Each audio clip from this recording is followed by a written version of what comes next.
Good evening, everyone. Hello, and thank you for registering and coming on to, this is actually our first evening program from the History Center. Usually we have them on a Saturday, but I wanted to try and do something during the night, which may be more convenient for people while they're at home, especially around this time of the year. Saturday seems to be a busy time for people.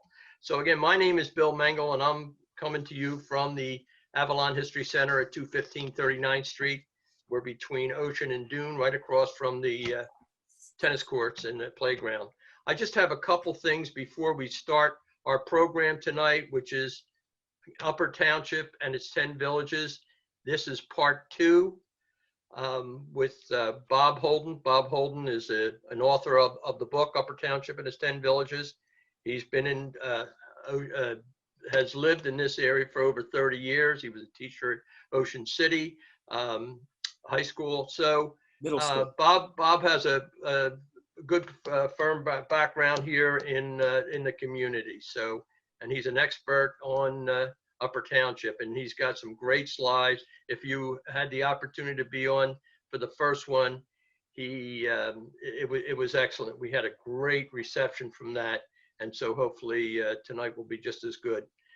And I want you to make note that of his email at the is at uppertownshiphistory.org. If you have any questions, or no, I'm sorry, at holden@comcast.net at the bottom of the screen. Because this program is probably going to go on maybe 15 minutes longer than, an hour and 15 minutes.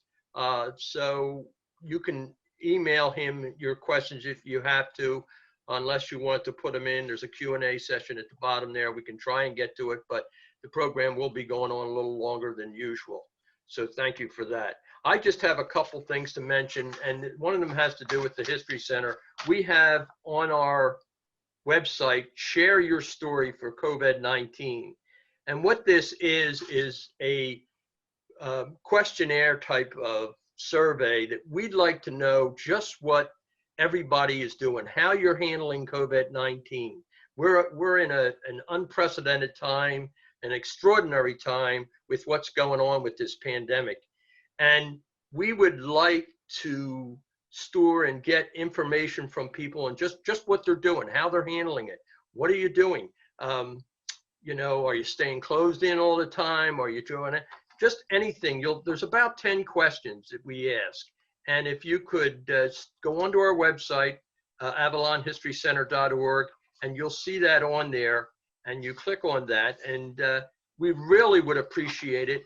We are going to use this for future history, and this could be something that once in our lifetime that we're going to go through. So this is why we're looking to do that. The only other thing I have is just wanted to mention that the Avalon Historical Society's Christmas ball, annual Christmas ball, the 2020 ball, which is of the lifeguard boat and the lifeguard stand, is for sale now, and it is a limited edition. So once they're gone, and they're $15, and we are selling them here at the History Center, and our hours are 10 to 4 Monday through Friday, and on Saturday 10 to 1. Okay, so that's enough for the commercials. Now we're going to go to the program. So I'm going to turn this over to Bob, and hopefully everybody's going to have a great time and enjoy it. Bob, it's all yours. All right, thank you, Bill, and thank you to the Avalon History Center. If you folks who are attending tonight have not been there, what a great place and a great group of people. They're wonderful, and you'll have a wonderful time visiting. Tonight, if you were with me last time, we did chapters 1 through 5, which took us from Beasley's Point to Greenfield. Tonight, we're going to start in Petersburgh and go all the way to Strathmere. Yes, Upper Township does own Strathmere. So we'll talk about that. And again, if you have any questions, in order to save time, because this section of the book is loaded with pictures compared to the first part, I would appreciate it if you could just contact me at my email address, as people have done before, and ask me anything you want. And I promise I'll be back to you in a day or two. So no problem there. Okay, let's get started. This is, it says, part 2, chapters 6 through 10. Petersburg is the first village. This is the Captain Allen and Sarah Corson House, which was built in 1818. Now, many of you who have traveled through Upper Township perhaps have gone by this house without even seeing it, because now over the years, the shrubs and trees have grown over in front of it, and it's very, very difficult to see. It was last owned by, I believe, the Himmelberger family, and they took very, very good care of it. It looks like it's still in good care. If you're wondering where it is, it's just around the corner from Route 610 at the intersection of Tuckahoe Road and 610. Beautiful home, built in 1818. This is one of my favorite pictures because I can stand in this spot and look, and those of you who have traveled through Upper Township, on your left is the current location of Holts Boat Works, but back then this was Fast Landing at the foot of the old Littleworth Bridge. Petersburg was once called Littleworth because the people that settled it deemed the land of having little worth. So the name stuck for a while until people, I guess, got tired of the disparaging remark. But anyway, this is at Cedar Swamp Creek near Young's Boatyard, which it was called at the time. There was a general store here and a boatyard, and there's another general store not far from here on Route 631 back towards Tuckahoe. It's noteworthy to mention about the boats. Notice the construction. They were built, here's one here and one here, designed for the sail mast to come down and they could go under the bridge here and then go out to sea. This is the Charles and Martha Caldwell house.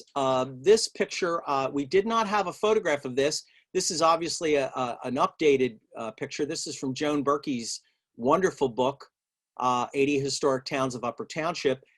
The original part of the Caldwell house was just the left side of this house, and subsequent owners have added onto it. What's noteworthy about this house is the place was called Arbutus Hill, and Martha and her husband, Martha was the daughter of entrepreneur Peter Hoff, who was a mill builder and quite the entrepreneur of his day. This picture I was able to get from the Dennisville Museum. I was visiting there and visiting my good friend Ray Redmond, who runs that museum. And we were talking, and as he was giving me a tour, he said, "Oh, I have a picture for you that was taken at the Petersburg School." So we took it out of the frame and I scanned it into the scanner. Now, it's a fascinating picture for a whole variety of reasons. And if you weren't with me in the first part, I will mention that it's important for you to really look carefully at photographs. It's important not only for discerning the era of the date that the picture was taken, but also clothing and everything else. Now, what's interesting here is, I think what you're seeing is a group of 8th grade girls, and I found it fascinating that they seem to all be wearing a uniform of some kind. Now, again, I think when you look at old pictures, you can make many inferences if you don't have the knowledge. And my inference of this is that perhaps the girls are in a choir. I don't know, because the picture was taken in December of 1899. Their teacher is Mr. Mickles. I really don't know, but I've never seen a school shot like this with just the girls and all wearing the same clothing. Also note the pile of firewood behind them, which was certainly well used.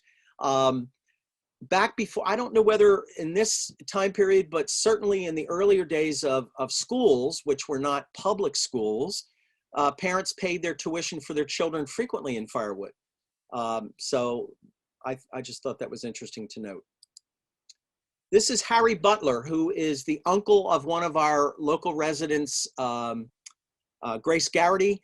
Harry Butler was a huckster, and if you didn't know what a huckster was a man that would go around, and let's say you owned a farm and you sold potatoes and eggs, you would sell them to Harry, and Harry would take them to other people's homes in the township or in the burg and sell them, and that's how he made his money. So a huckster was generally sort of a middleman between a farmer, maybe a grocer, rarely a grocer, I would think, because most grocers had their own horse and buggies for deliveries, and he would make his money that way.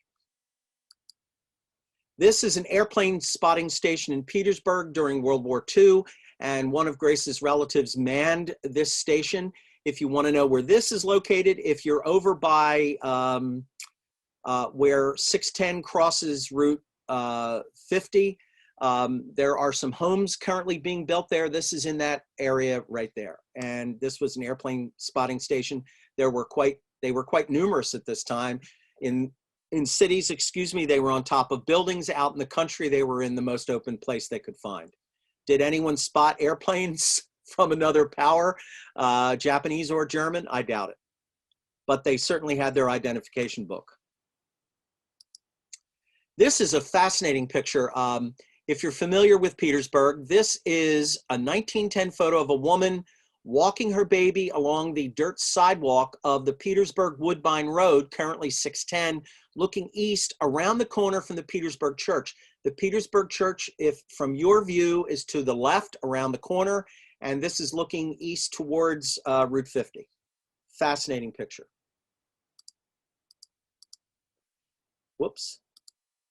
This is a great shot taken in 1918 of the Butler Brothers with their recruiter, and you can see him in the middle there. And these brothers have just joined the army to fight in World War I. However, since it's 1918, remember, America didn't get involved in World War I until April of 1917. And if these gentlemen joined the army, they were too late and they never saw action. Their names are not listed on any of the muster rolls that I have seen for World War I.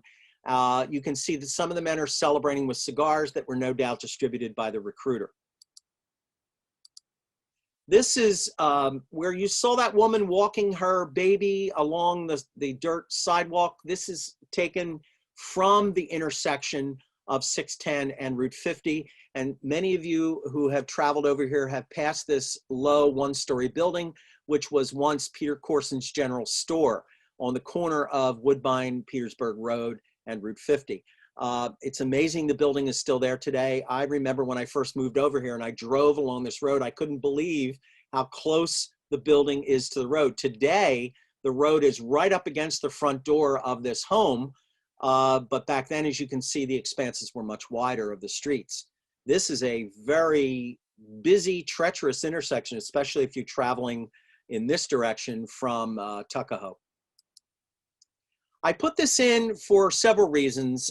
This is a flyer for a patent medicine company that was probably printed by the company for the Van Gilder store in Petersburg. And please notice how Petersburg is spelled with an H like Pittsburgh, but that's not how Petersburg was really spelled. And I put this in mainly because it advertises patent medicines, which if you're not familiar, patent medicines were extremely popular at the turn of the century, and there was no government supervision of patent medicines in those days. There was no Food and Drug Administration.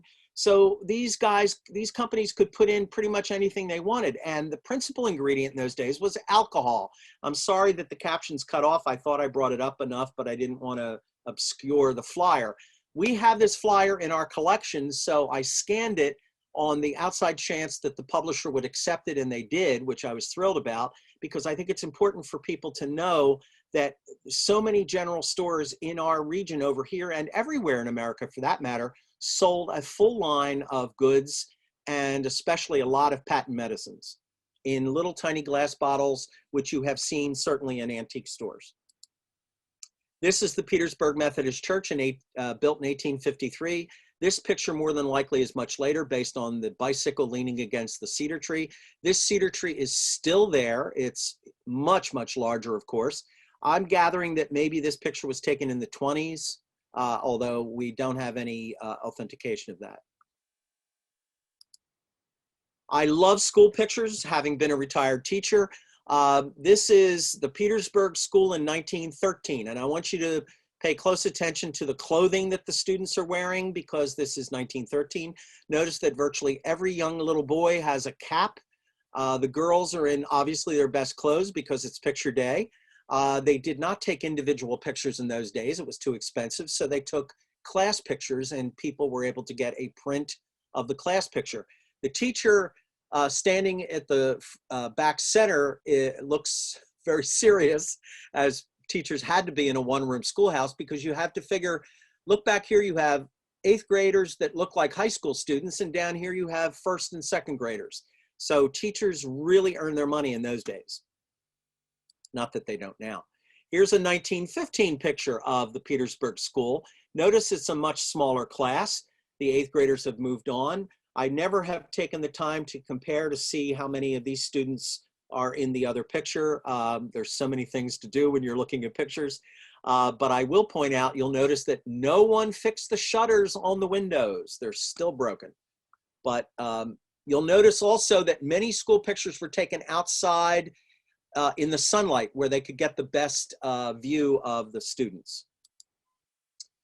This is the Petersburg train station from 1915. The taxi driver's in a 1914 or 15 Model T. It's very difficult to discern. The license plate date is smudged and obscured. I wasn't able to make it out even with a magnifying glass. But when I first showed this picture I showed it to a group of Upper Township golden oldies, if you will, and one of them, Louise Letzinger, exclaimed out loud that she had never seen this picture before, and she believes it is likely her grandfather, I'm sorry, who was the only cabbie in Upper Township in those days. This is the Petersburg train station in about 1915 to 1920. Please notice that everybody's dressed up, obviously going somewhere.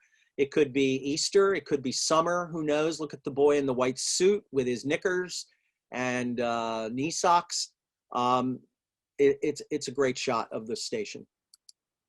Whoops. This is the Redmonds Lodge. If you're familiar with the Order of the Red Men, it was a lodge much like the Moose or the Elks. Men came all the way from Ocean City for their meetings.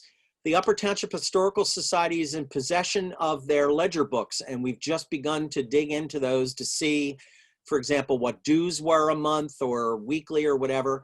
But it wasn't a men's club for drinking or carousing because prohibition was in effect. Not that that would have mattered, but the building still stands, not in Petersburg, but in Petersburg, sorry for the typo, and it is now a private home.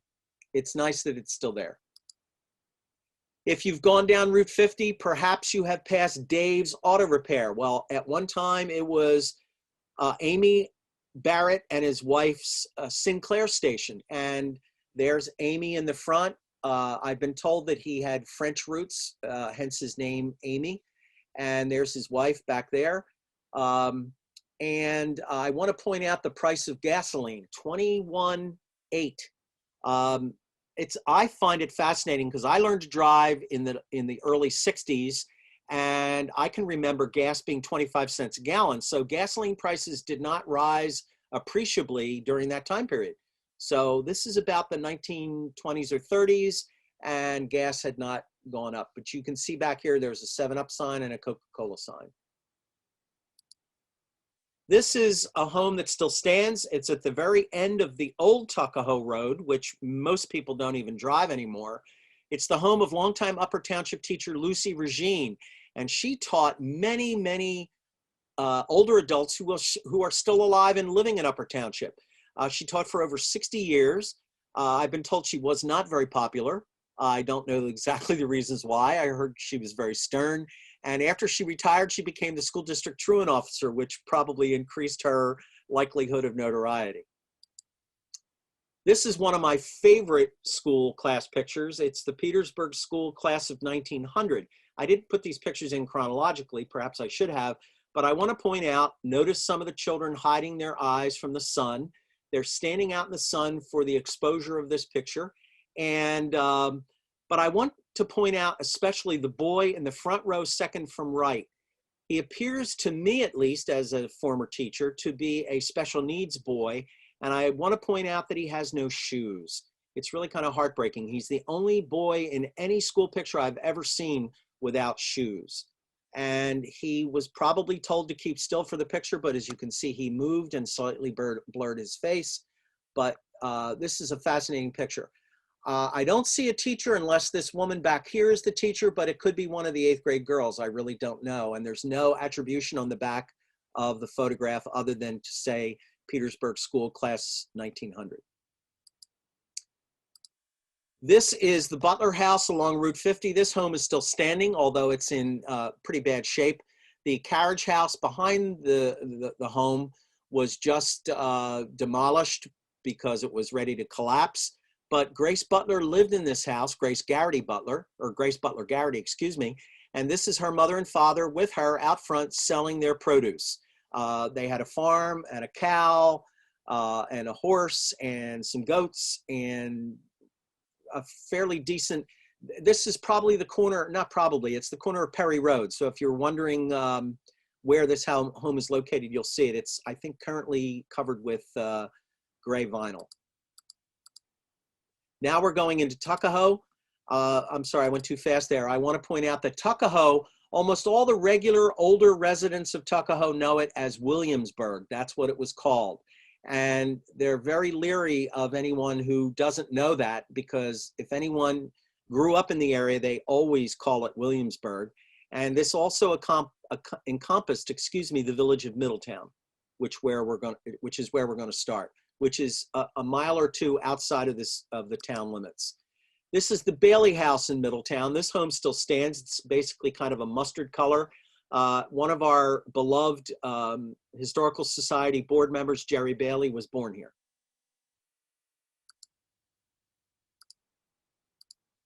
This, if you've been out to Upper Township, this is Reed's Triangle Service Station. Today, Lavari's Restaurant, which was in Middletown. It's now, of course, considered Tuckahoe because it has expanded by zip code. But if you look closely at the building, you can see some of the earlier portions of the building which have been retained, particularly the upper story. But it was once a gas station and a luncheonette, very, very popular. This was a postcard that was sent out by Mr. Reed and his wife, John Reed, to all of the residents in the area to advertise his business of selling Sunoco gasoline and also selling lunch, perhaps breakfast as well. I found it very interesting talking to some old-time Tuckahoe residents that at one time there were 17 gas stations in Tuckahoe alone, many of which all sold a different brand. Fascinating. Couldn't make out the price of, I don't know why this is doing this. I couldn't make out the price of the gasoline here, but it's probably not much more than 25 cents a gallon. This is the 4th of July parade in downtown Tuckahoe, and when I was given this picture, it was labeled with white advanced guard. Now, again, inferring from looking at photographs, this looks to be a group of teenage boys or older young men, and they are riding their horses at the head of the parade. It could be a horseback riding club, a group, but I've been told by many older residents in the township that this is the way teenagers got around the township. They didn't have cars, but almost all of them had barns and stables, and they all rode their horses everywhere. So this is a very, very interesting photograph. Probably marching in that same 4th of July parade was the Tuckahoe Marching Band, which in that band was this gentleman here by the bass drum, and we are in possession of this very bass drum. It's upstairs in the train station bunk room, surrounded in plexiglass to keep it protected. But this was played by a very, very popular man called Mason Spoodles Ingersoll. He was the bass drummer in the band. When the band wasn't marching in Memorial or 4th of July parades, they actually had a bandstand somewhere in town, and they would play for the public. This is downtown Tuckahoe, and what you're looking at is Cushinato's rooming house at 2240 Main Street, but more importantly here is the post office. Most post offices in those days were not separate buildings owned by the United Parcel Service. They were, or I'm sorry, United States Postal Service, not Parcel. They were rented spaces in grocery stores, general stores, and in this case, Cushinato's rooming house. So people came from miles around, pulled up, and you can see post office on the sign. And this building still stands. And the gentleman that owns the building, Paulie Loveland, told me that the rooms still have their numbers on the door. The enclosed car out front could be about a 1910 or 12 Cadillac. I'm a car buff, so I'll identify cars when I can. This is a wonderful shot of downtown Tuckahoe, Main Street, Route 50. This would be the direction of the bridge to North Tuckahoe, which is now Corbin City. Stillys Garage is right here. It's later going to become a Texaco station. And I'm in the process of looking more closely at this picture to discern if this isn't a general store known as Warren's General Store. We were just given 5-day ledger books from Mr. Warren's General Store, and it is absolutely a treasure trove of information for us, not only for the names of locals who shop there, but just the list of all of the things that people bought. I will tell you that from about the year 1899, when we have the first ledger book, all the way to 1917, a loaf of bread was a nickel. Fascinating. A 5-pound bag of sugar was 30 cents, and on and on. But again, you have to keep this in perspective. Most men didn't even make $1 a day or $2 a day in those days. This is the Lilburn Hess house. Mr. Hess, Lilburn Hess, created the Tuckahoe Bank, which is the building right next door. Originally, he ran the bank out of his house, and when he got enough money, I guess, from investors, he built the bank, which still stands today. Unfortunately, Mr. Hess's house is no longer there. Later, it became the site of May's Garage.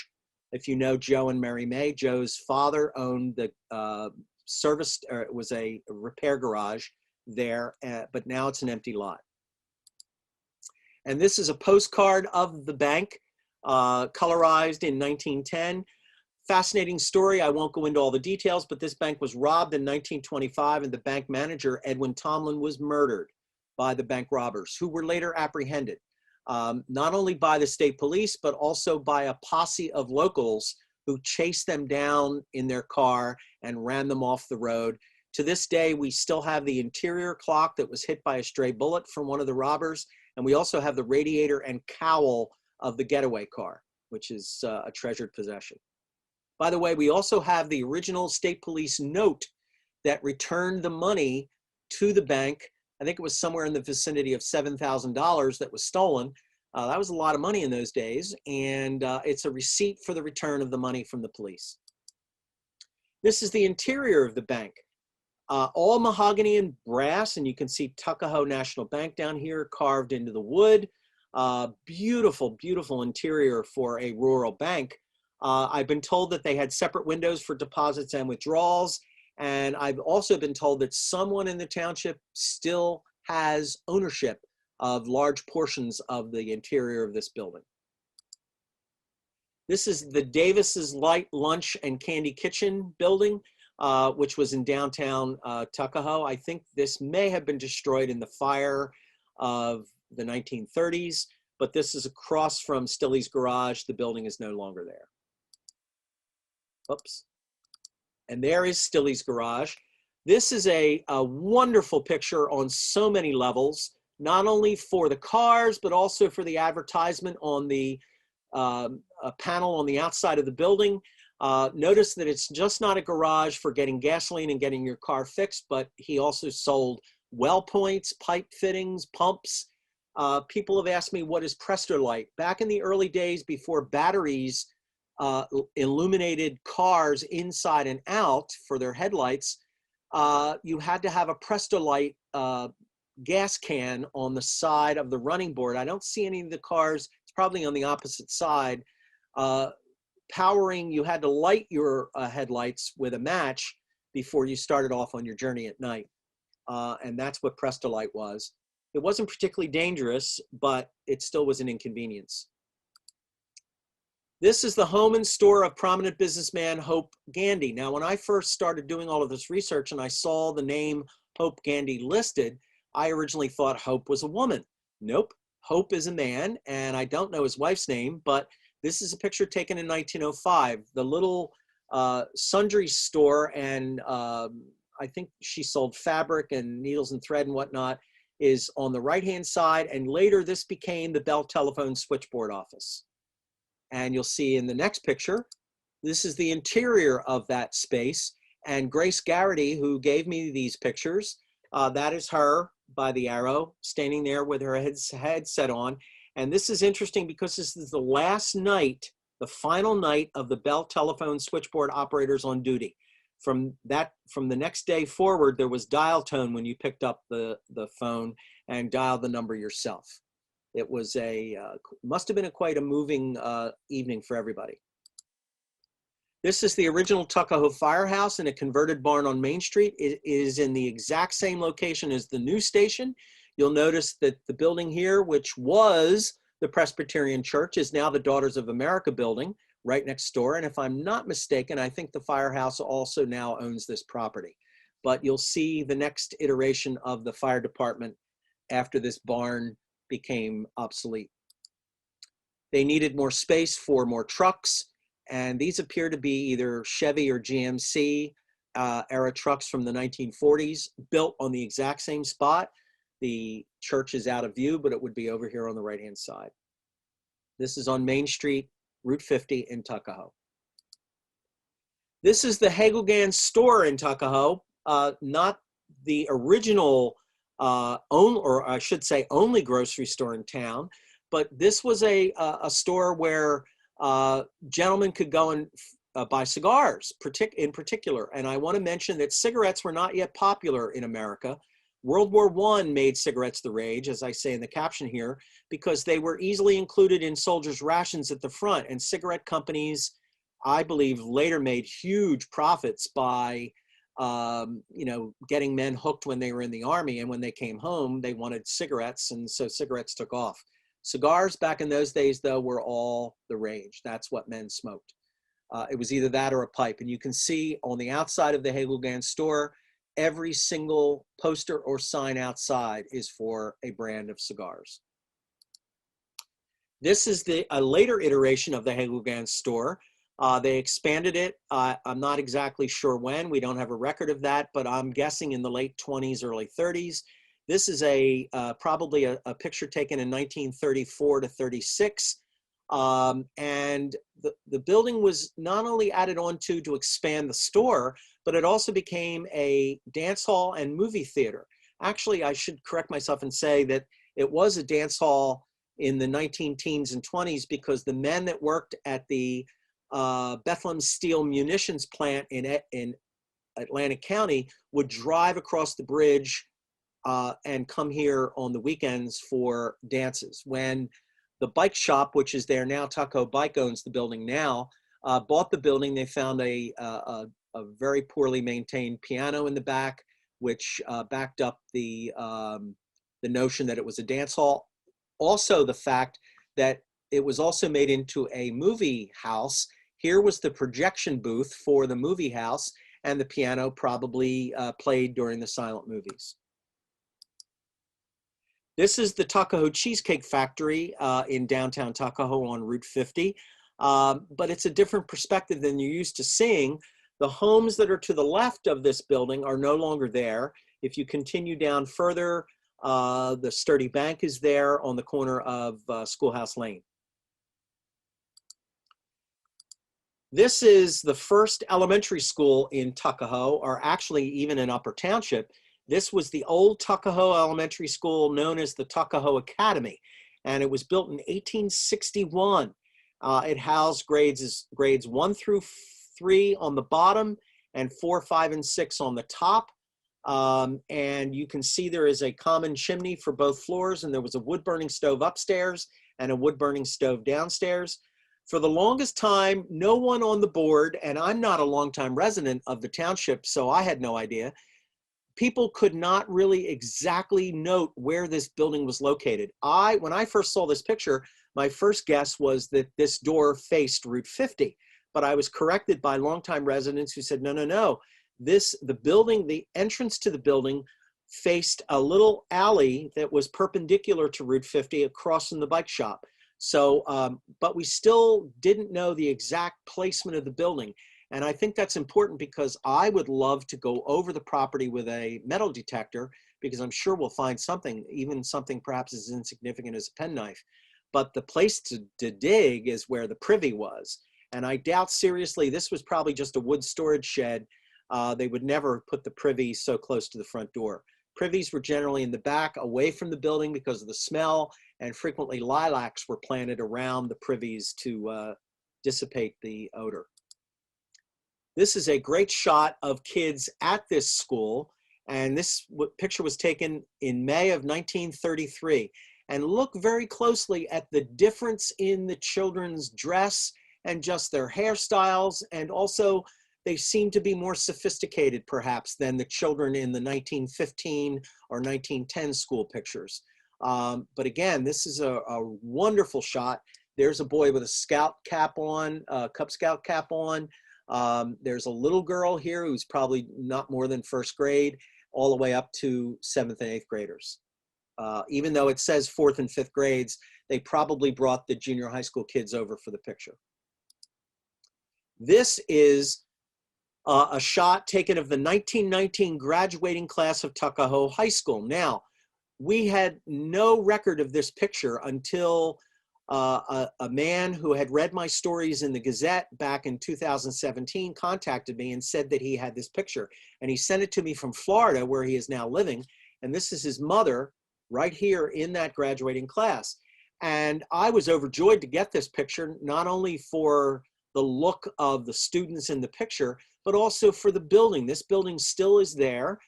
It was proposed at one point to be our museum, but it's way too expensive to renovate. So we're in the process of looking for something else now.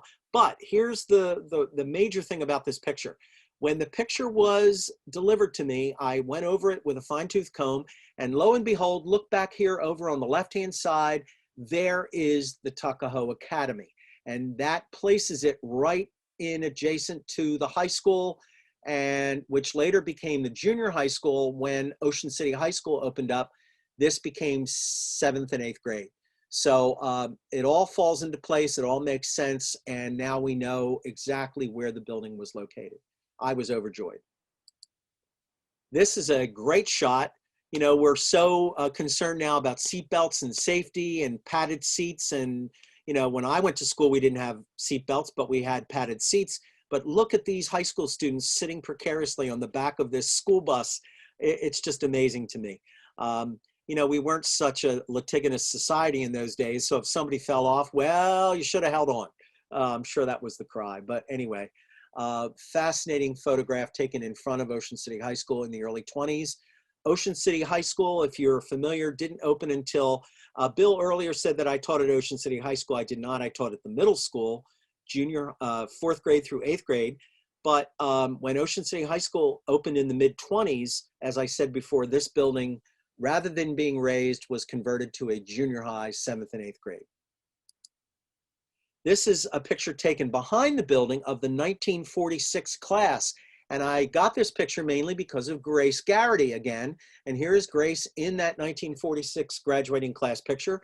And again, not taken on the front steps of the school by this time, because those trees in the front, let me go back, had grown up so much that they shaded pictures being taken. So the pictures had to be taken in the back in the sunlight. And this is wonderful. And I understand several of these folks are still with us, including Grace. Praise the Lord. This is a building that's just adjacent to this. And if you sneeze, you go right by it. Most people don't even notice it because it's painted dark maroon.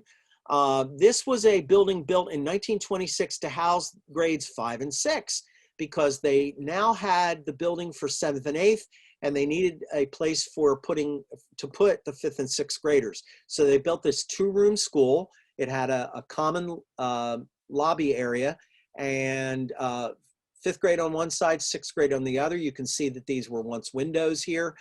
Later on, after the school was built in Marmora and they no longer needed to use this building, they rented it to the Seventh-day Adventists, who used it as a day school for their children. And it is now the carpentry shop for the Upper Township Public Works, but it still stands. This is the Presbyterian Church in Tuckahoe, which is now the Daughters of America building. The building is essentially the same, except the steeple's gone and there's a shroud in the front for entering the building, you know, due to inclement weather or whatever. But it's also got, I'm sorry, the sign above here that says Daughters of America. This is the Daughters of America meeting on the 2nd floor of that 1940s firehouse that I showed you earlier. This was before they took over the Presbyterian Church and converted it, and this was where they held their meetings, and this group still meets today on a regular basis. This is an absolutely wonderful shot of downtown Tuckahoe. You're cruising along Route 50. Notice the horse-drawn jitney followed by a dog. His owner perhaps is taking a ride in the jitney. If you turn left, you're on Mill Road, Reading Avenue. This building is still there. It's been, of course, changed drastically. Unfortunately, we can't see much down this part of the road, but it's just a great shot of Reading Avenue and Main Street. This is the old Oliphant Grist Mill in Tuckahoe. And I used to have this labeled just a grist mill, but I have come to the knowledge that a Mr. Oliphant, in conjunction with this Mr. Warren, who I was telling you about earlier, owned the general store in downtown Tuckahoe. I gathered that they were partners in this grist mill, which was located, if you're cruising towards, let's say, Millville or Vineland on Route 49, and you cross over the little bridge that goes over the Tuckahoe River, this mill would have been to the right of that bridge. It's no longer there, of course.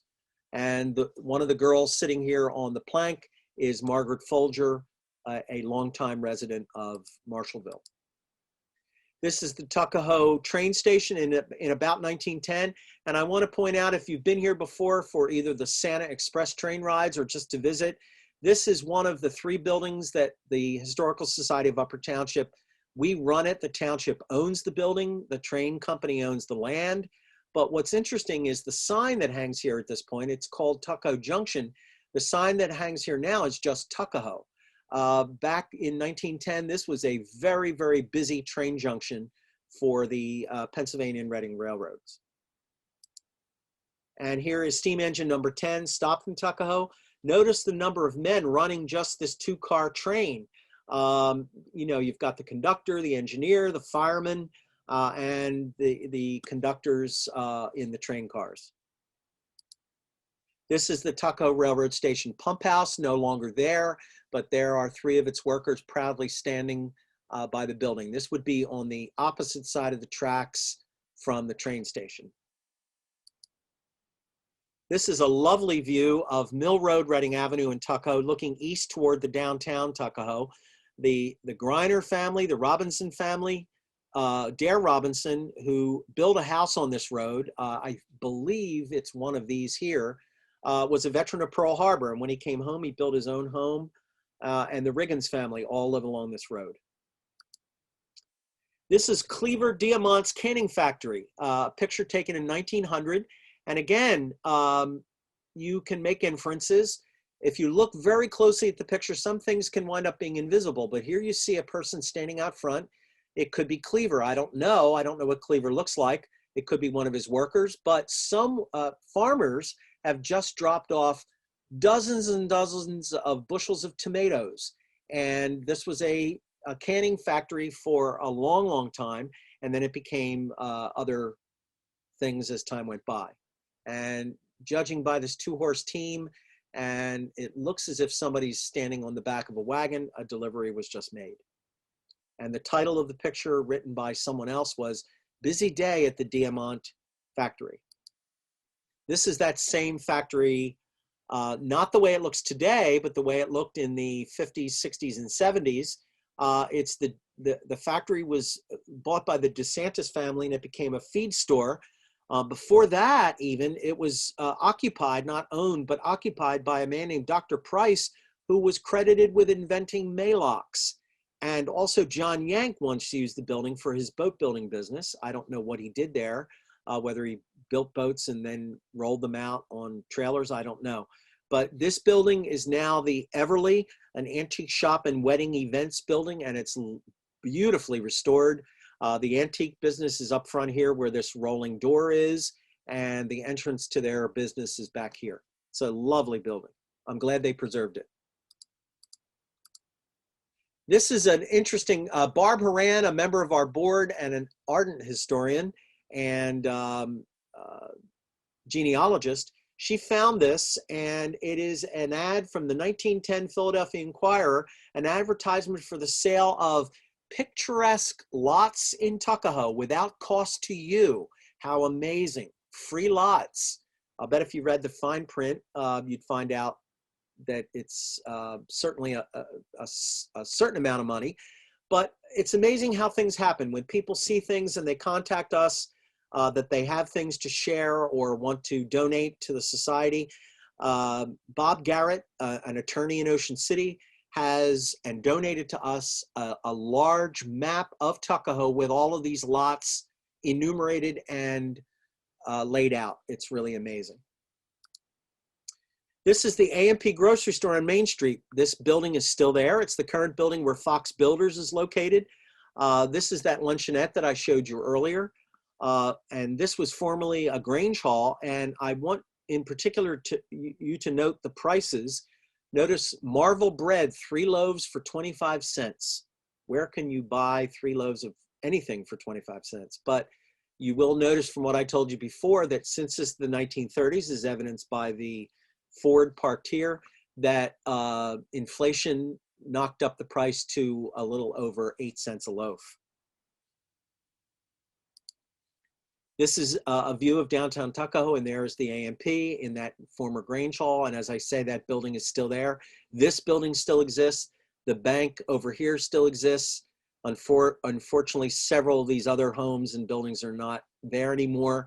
But Stillys Garage, which was here in the 30s and converted to a Texaco station, as you can see by the star sign out front, that is no longer there. This is probably the parking lot next door to the florist shop, an Enchanted Florist, which is downtown. And I'm guessing from the cars that this picture was taken in about 1936. This is the original Takaho Hotel. The picture was taken in 1910. It was owned by Johnny and Chris Kirchhoff and his family. This building burned down. Again, I'm not exactly sure the date. I think it may have burned not long after this picture was taken. And another one was built in its place, and it also burned down. I don't know whether it was garage or kitchen or what, but anyway, the next shot, this is the second iteration of the Tuckahoe Hotel. You can see it's a lot more modern. And people came from miles around, I've been told, for Mrs. Chatton, who made fabulous dinners here, and people would come for miles around for her dinners. Again, as I always point out cars, you will note here what appears to be a 1930 or 31 Chevrolet Cabriolet, which is a car that had a solid side door, but the top came down like a convertible. This is Robinette's Diner, which was built in the 1940s. And if you've ever been in here, there's ample evidence of the age of this luncheonette diner. And it has later become, it was owned by several people since then, and it is now called the Tuckahoe Family Diner. And it's still open, but I see that there is a for sale sign out front. This is the Flatiron Corner in downtown Tuckahoe. Now, you're probably wondering, you know, Flatiron, isn't that in New York City? Well, I think this may have been a copy because this is the corner where 2 major roads converge, just like the Flatiron building in New York City. What is it, 23rd Street and 6th Avenue or 5th Avenue, where the 2 roads converge? And that first skyscraper in New York City was called the Flatiron Building. So they affectionately called this the Flatiron Corner in downtown Tuckahoe. This was a hotel on the corner, but was later destroyed. And this is Route 50. If you went down this road, you would be going towards Middletown and towards Petersburgh. This is Mount Pleasant Avenue. Down here is the school that I showed you, the high school and the 5th and 6th grade building. And I'm guessing, again, inferring that this building here may be Benjamin Marshall's dry goods store, which I'll show you shortly. This is the Masonic Lodge, which was built on that corner, on the Flatiron Corner in about 1930. And there is Benjamin Marshall in his dry goods store. Now, I absolutely love this picture because there are so few interior shots of anything back in this time period because of the problem with lighting. How they backlit this picture, I have no idea. I'm assuming most of the light came from this window in his shop, but I don't know how the light came from over here. It could have been a flash. I really don't know. But notice the bolts of fabric that he sold, the drawers of obviously spools of thread and boxes of notions and whatnot. and the counter where he would roll out these bolts of cloth, and you could buy anything you wanted, I'm sure, because many women made their own clothes in those days. There were lots of things you could buy in general stores, but in the Tuckahoe area, there weren't really any clothing stores. This is the original Tuckahoe Methodist Church, built in 1829. It had an interior balcony on either side of the upper floor. It was a lovely church. I did not put an interior shot of the church in this volume of the book because I had bigger fish to fry and lots of other important outside pictures to put in. However, this building caught fire on Christmas Eve, 1939, and burnt down. It was very, very sad. Residents who still live in the area, older residents, still recall that you could see the fire for miles because there was nothing to obstruct the view. The fire company was so oppressed to put it out that they had to run hoses down to the river to get water to try to put it out. You can see it didn't burn to the ground, but it was so horribly destroyed that it had to be razed. And within a year, it's absolutely amazing, they built the new Tuckahoe Methodist Church, and it was opened in 1940. This is the original bell tower, which has been replaced twice since. I don't know whether they've had problems with that, but this is the original bell tower, and as I say, that has been replaced twice since. But the building still remains. It looks very, very much the same. Obviously painted, new roof and whatnot over the years. This is an interior shot of the church taken just a few years after it opened. The altar area does not look too much different from now. The stained glass window at the top is still there, although, and I think the picture of Christ is still there, but this ornamentation and whatnot is not there anymore. But this is a great shot because this is the 1943 Red Cross nursing class. There needed to be a home Red Cross nursing class because all the RNs and LPNs existing in the area went overseas to nurse our soldiers at all the various theaters of operation. This is a 1908 photo of the Tuckahoe Methodist Church parsonage, which still stands. Notice the gas lamp out front. This is a lovely Victorian building. It's in that little short leg of Route 50 that leads towards the bridge. If you still went down the road in this direction, you'd be going across the bridge to North Tuckahoe, which is now Corbin City. This is the Whitcamp American Legion post, which this building still stands. I believe it's blue in color now, and it is to the left of a huge white home. I don't know who the owner of that home was originally, but it was purchased later by Richie DeSantis, who then opened up a hardware store and lumber yard back here behind this building. And this building was the hardware store, and it was called Hometown Lumber. But this originally started out as the Whitcamp American Legion post. Whitcamp, named after the renowned World War I veteran, resident of, I believe, Strathmere, Gus Whitcamp. This is the original Langley Funeral Home on North Main Street. Unrecognizable when you look at the building today with the added enclosed porch and additions in the back. You wouldn't even know it. But with a magnifying glass, you can read John Langley, funeral director, on the front, by the front door. This is the one of the original Tuckahoe River bridges, 1905. This was a swing-type pivot bridge that allowed boats to go through, and the bridge tender's house is seen at the left. This bridge was replaced in the 1930s, and this is a view from that newer bridge taken in about 1930 of the boat businesses that were along the river here. John Yank, if you're familiar with Yank's Boatyard, is approximately down here now. It did not exist, obviously, in the 1930s, but there were boat builders along here. You can see the hull of a boat being built right here, and this was all, of course, pre-fiberglass. This is a little cabin cruiser here, of course, all made out of wood. And this is that new bridge built across the river. And this one was a drawbridge on Route 50, State Highway Bridge 50.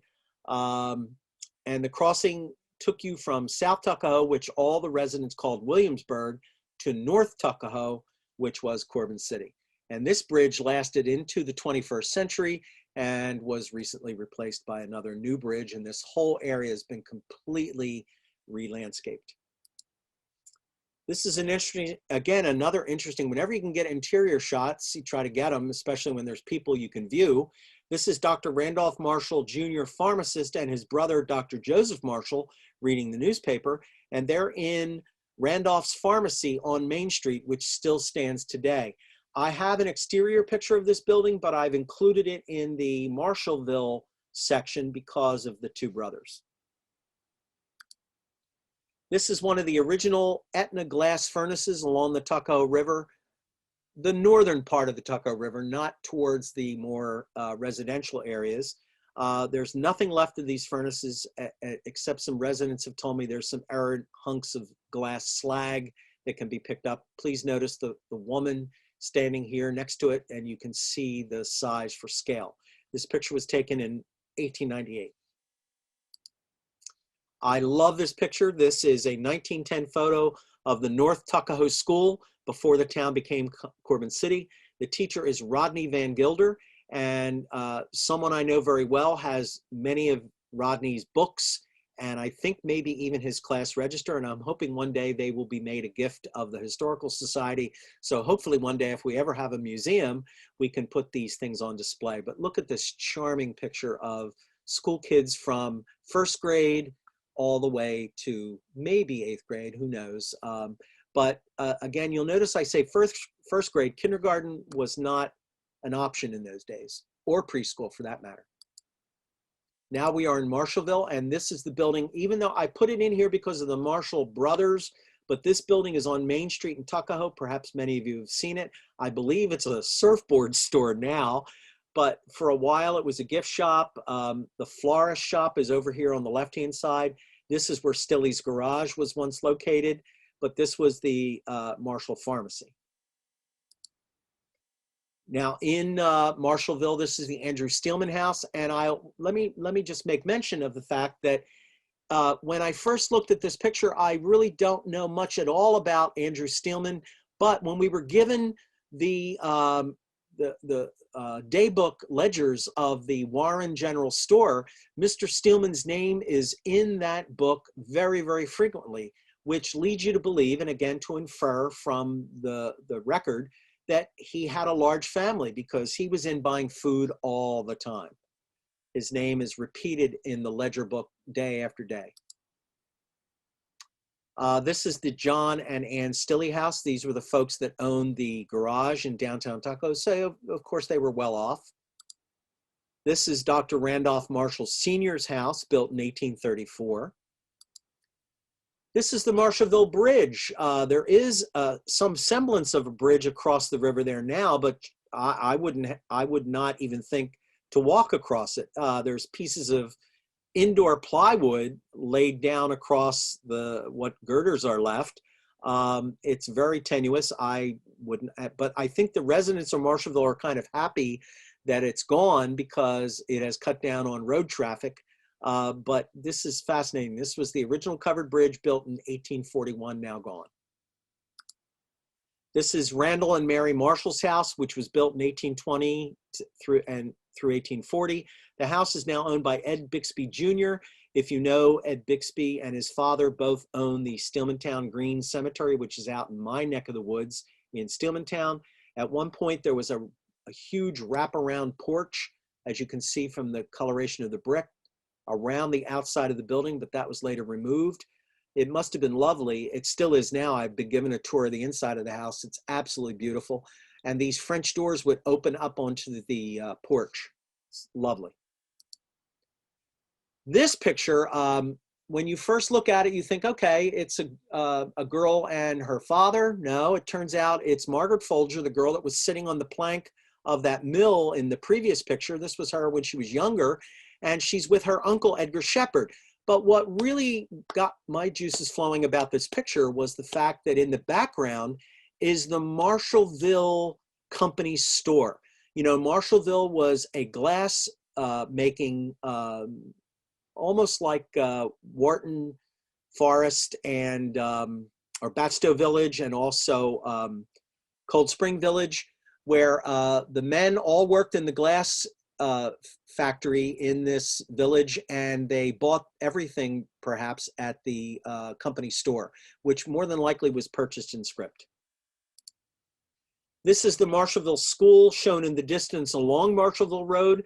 Marshallville Road doesn't look anything like this now. It's lined with homes. The school is gone. It's now in Cold Spring Village, where, thank goodness, it's still a school.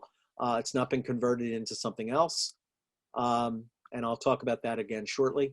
This is the Thomas Chew Marshall House, which is still on the corner of Woodbine Road and Marshallville Road, just off of Route 49. You'd have to, when you come to the light, you can turn right to go to Dennisville or Steelmantown, and you turn left, and this home is right on the corner. All of the outbuildings of the home are still there. The barn, the sheds, and all of that are still in the back. And Hap Folger, whose ancestors lived here, still lives in the house. In fact, the benches that are on either side of this front porch are still there. This is another view of that original Marshallville School, now located in Cold Spring Village. And it's there in Cold Spring as the village school. And one of my good friends is the schoolmaster in that building. Notice the eyebrow window above the door. This is a great shot of looking down what was once called Marshallville Avenue, because it took you from Tuckahoe in this direction to Marshallville. There's the Tuckahoe Church. Several of these homes are still there. Not this little small building. I don't know what that was or is, but this house, and I believe, or maybe it's this house, I'm not really sure, are still there because there was a farm here. It was later named Route 47, and then that was changed to Route 49. So that's what it is now, Route 49. And of course is a paved highway. Back then, as you can see, a rutted, probably difficult to travel dirt road. This is Head of the River Church and Cemetery on Route 49. Now again, a way of dating pictures. When I showed this to one of the longtime residents, they told me instantaneously that this was a picture taken before World War II. So I can guess perhaps the 19-teens into the 30s, because she told me that this cast iron fence was taken down for a wartime scrap drive. So certainly all these memorials and headstones are still there. Now we are in Steelmantown, which is where I live. And this is a 1930s photo of a home on Steelmantown Road. It's possibly the Champion House, but the person that gave it to me told me that it was later made into an ice house. And they did it by putting in a double wall on the inside of wood and then filled the wall with concrete as an insulator. And they would cut ice from the ponds nearby and store it in here as an ice house. Fascinating. This is two young mule riders. When you first look at it, oh, it's two boys on horseback. Nope, look closely, they're riding mules. Sam and Arthur Barber at the Barber Homestead on Steelmantown Road. Now, you can't talk about Steelmantown without talking about the cemetery. And before the Bixbys bought it, it was sort of a taken piece of land for folks who lived in the Steelmantown area. And one of the principal names in Steelmantown were Kramer and Layton, and they buried their dead here. And many of the headstones are homemade. They're made of concrete or they're made of brick and have been inscribed. But later on, regular headstones were installed, and I'll show you those. This is the original Steelmantown Chapel that was built in 1910. It burnt down, and the Bixbys had built a new one. You'll see that shortly. I had to put this in because it's a Civil War grave. This is in memorial of Hezekiah, son of Jacob and Rebecca Kramer, born April 23rd, 1831, and died July the 9th, 1864. And I looked it up, and he is definitely a GAR veteran, Grand Army of the Republic. This is the chapel that was built later by the Bixbys in 1960 to replace the burned down chapel, and it's still there. And I put this in because it's kind of a sad reflection of how rough it was for kids in those days. Here is a 5-week-old who passed away. And you know, children, this is the reason why families had so many children, because so many of their children died either in childbirth or not long afterwards. Because, you know, there were no vaccines.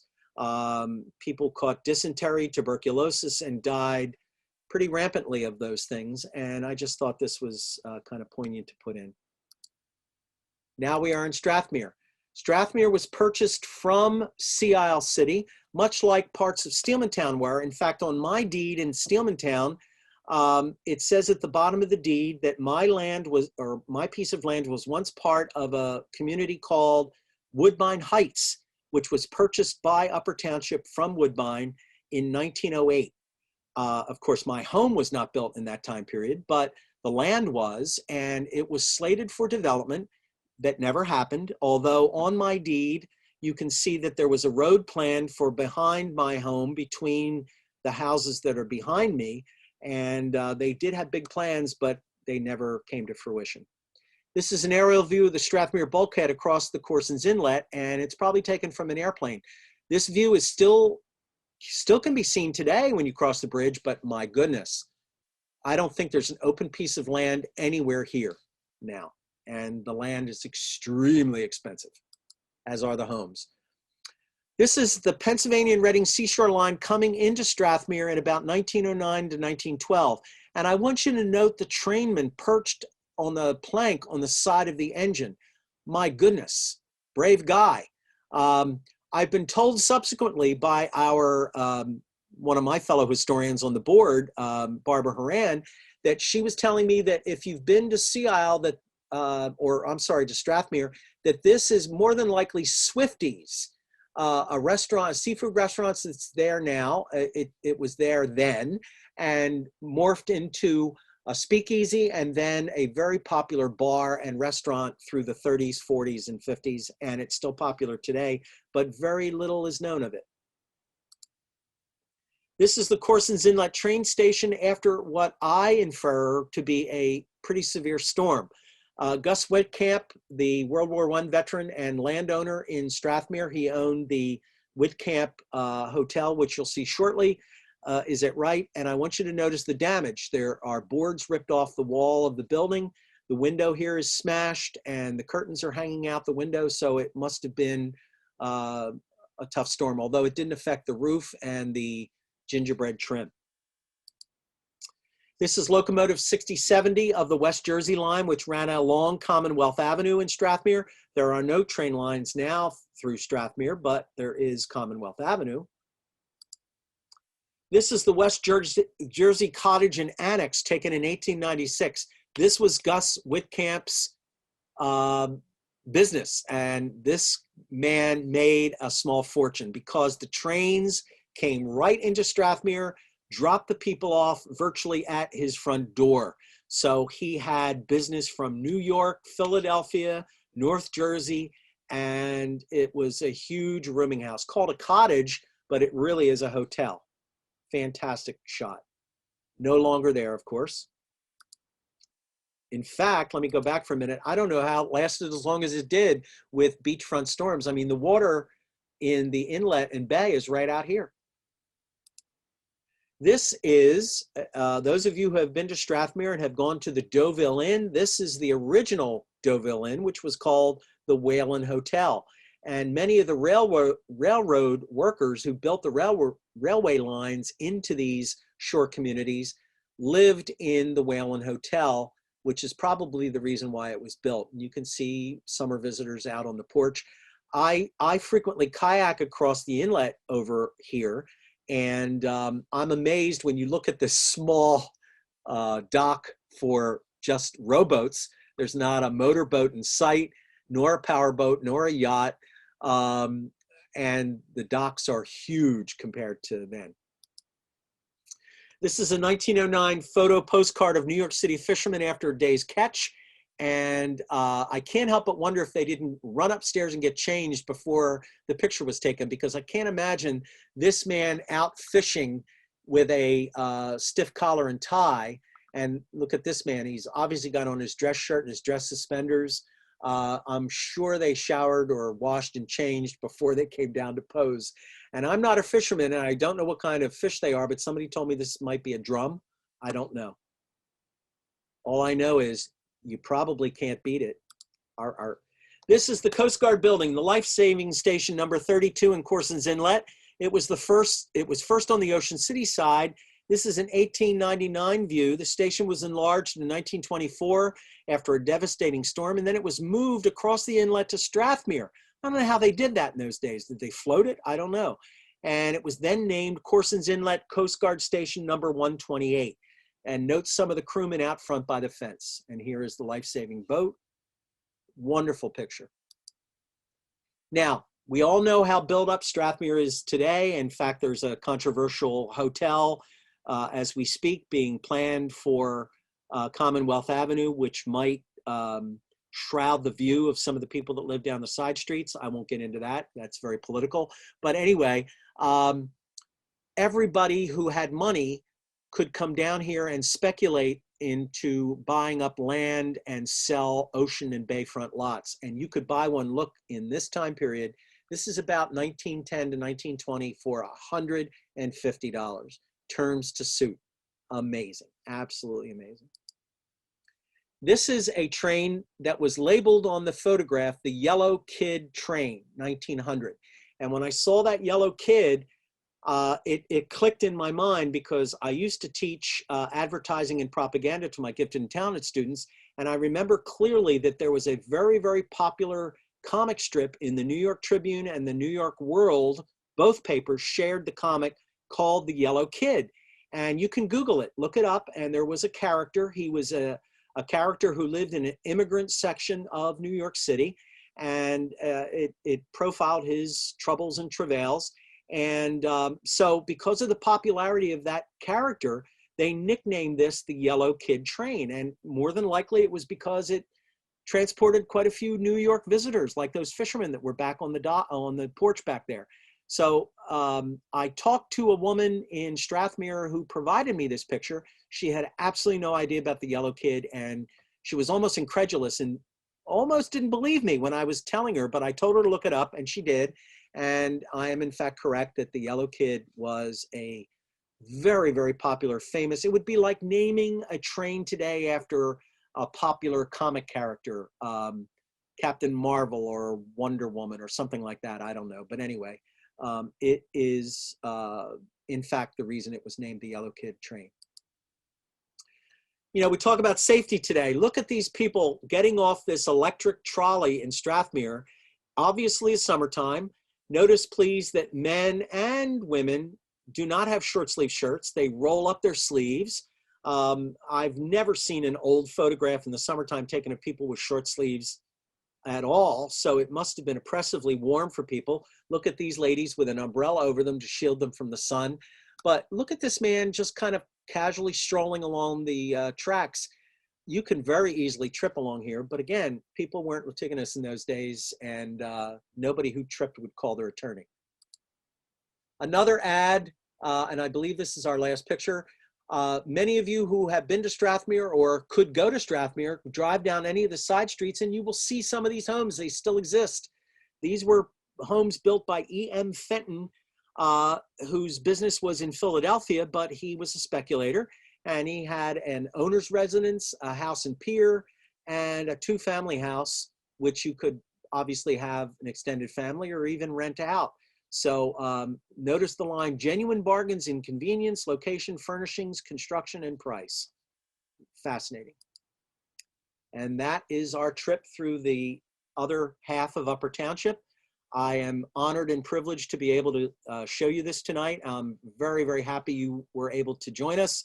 And if you have any questions, perhaps if we have time, we could look at some of the chats.